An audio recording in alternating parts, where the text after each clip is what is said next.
श्राद्ध पक्ष में तर्पण का हिंदू संस्कृति में बड़ा महत्व है। पूरे पखवाड़े में तृप्त एवं अतृप्त आत्माओं को तृप्ति प्रदान करने का काम यदि कहीं होता है तो पूरे देश दुनिया में सिर्फ पुण्य सलिला सूर्यपुत्री ताप्ती के किनारे है। आप शरीर से तथा आर्थिक रूप से कमजोर है।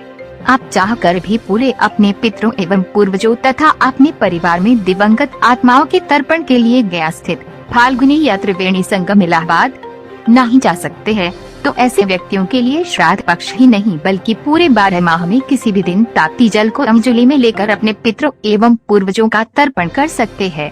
नवग्रहों में श्रेष्ठ सूर्यदेव की पुत्री, न्याय के देवता शनि एवं धर्मराज, स्वर्ग नरक के स्वामी यम की बहन ताप्ती के किनारे जिस भी ज्ञात अज्ञात व्यक्ति का ध्यान करके उसे मोक्ष दिलाया जा सकता है।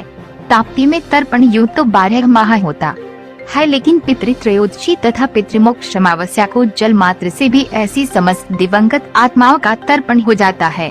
यूं तो ये स्थान भारत देश के विभिन्न प्रांतों में स्थापित एवं स्वयंभू 12 ज्योतिर्लिंगों का दर्शन लाभ नहीं ले पा रहे लोगों के लिए आशा एवं विश्वास का केंद्र है, क्योंकि माँ सूर्यपुत्री ताप्ती नदी के तट पर भगवान राम ने स्वयं भगवान विश्वकर्मा जी की मदद से 12 ज्योतिर्लिंगों की आकृति उकेरी है।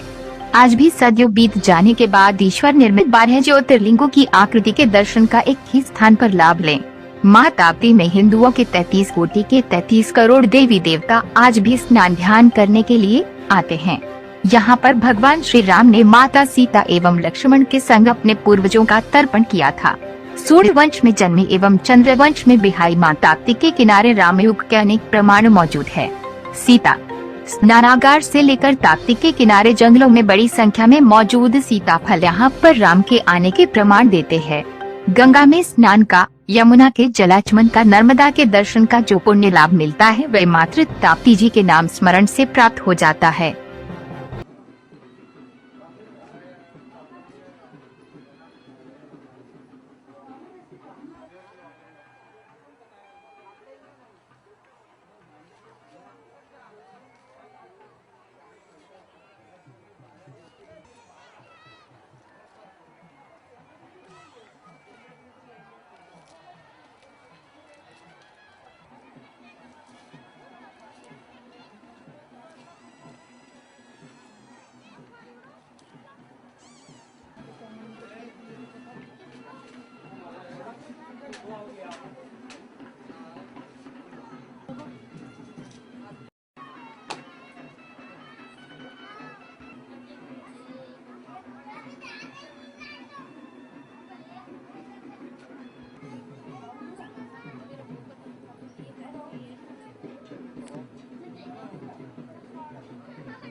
जय माँ तापी, तापनाशिनी, पतित पावनी, मोक्षदायिनी सूर्यपुत्री माँ तापी सभी पापों का शमन करने वाली है। पितरों का तर्पण करने मात्र से ही ताप्ती मैया मोक्ष देती हैं। तिल और जल लेकर अंजुलि तर्पण करने मात्र से मनुष्य के पापों का उद्धार होता है।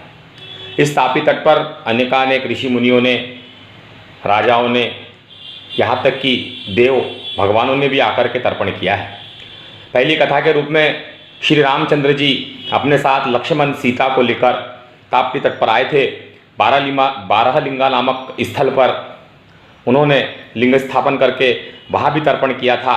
और तापी के दूसरे तट रामेश्वर, जहाँ पर गिरनार संगम है, ऐसे रामेश्वर तीर्थ पर राम ने और लक्ष्मण ने लिंग स्थापित कर राजा दशरथ का तर्पण किया था। तर्पण की इसी काल में श्रवण तीर्थ नामक स्थल पर, जहाँ श्रवण ने अपने माता पिता को लाकर उन्हें तीर्थ दर्शन कराया था और पिता के हाथ से तर्पण कराया था, जिससे पूर्वजों का उद्धार हो। इसी प्रकार तात्या टोपे, स्वतंत्रता काल के महानायक, उन्होंने भी अपने पितृ तर्पण को और राष्ट्र सुरक्षा वाले सभी लोगों के लिए यहाँ पर स्थापित तट पर आकर तर्पण किया था। कई ऋषि मुनियों की, कई भगवंत की, राजाओं की पुरातन कथाओं में ताप्ती तट के तर्पण का अत्यधिक महत्व है। एक तापी महात्म्य पुराण की कथा के अनुसार यहाँ पर एक राजा युधिष्ठिर हुए हैं, वे युधिष्ठिर ने यहाँ पर अपने कपड़े अंग वस्त्र को निचोड़ा था, उस निचोड़ने मात्र से ही उस राजा के पूर्वजों का तर्पण होकर के मोक्ष प्राप्त हुआ। ऐसी कई सारी किंवदंतियाँ हैं, कहानियाँ हैं जो माँ ताप्ती के जल के स्मरण मात्र से, हस्त में आचमन मात्र से, तर्पण करने मात्र से पूर्वजों का उद्धार कराती है। ऐसी पतित पावनी जगत जननी माँ तापी को बारंबार नमस्कार है। जय माँ तापी। कहा जाता है कि मनुष्य बार बार जन्म लेता है और बार बार मरता है, लेकिन पुण्य सलीला सूर्यपुत्री माँ ताप्ती नदी के तट जिन मृत व्यक्तियों का पितृ तर्पण किया जाता है, वे हमेशा हमेशा के लिए कि जन्म मरण वाले छुटकारा पा जाते हैं। ऐसा ताप्ती पुराण में लिखा गया है। पुण्य सलीला माँ ताप्ती के तट जिन मृतक जनों का पितृ तर्पण किया जाता है, वे मोक्ष को प्राप्त होते हैं। पुण्य सलीला सूर्यपुत्री माँ ताप्ती के तट प्रति वर्ष हजारों मृत आत्माओं का पितृ तर्पण किया जाता है, जो कि दूर दूर से आकर के यहाँ पे अपने पितरों के मोक्ष की कामना के लिए पूजन करते हैं। पुनरपि जन्मम पुनरपि मरणम, इसका सीधा सा अर्थ है कि मनुष्य इस मृत्यु लोक में बार बार जन्म लेता है और बार बार मरता है, लेकिन पुण्य सलीला सूर्यपुत्री माँ ताप्ती नदी के तट जो भी अपने मृतक जनों का पितृ तर्पण करते हैं, श्राद्ध तर्पण करते हैं, उन्हें हमेशा इस जन्म मरण के बंधन से मुक्ति मिल जाती है। ये मैं नहीं कह रहा, यह वेद पुराणों में और सूर्यपुत्री माँ ताप्ती पुराण में उल्लेखित है कि जिस भी मनुष्य का ताप्ती नदी के तट श्राद्ध तर्पण किया जाता है, उसका मोक्ष हो जाता है और वह इस पृथ्वी लोक पर क्या वो कहीं भी जन्म नहीं लेता, वह आत्मा मुक्त हो जाती है।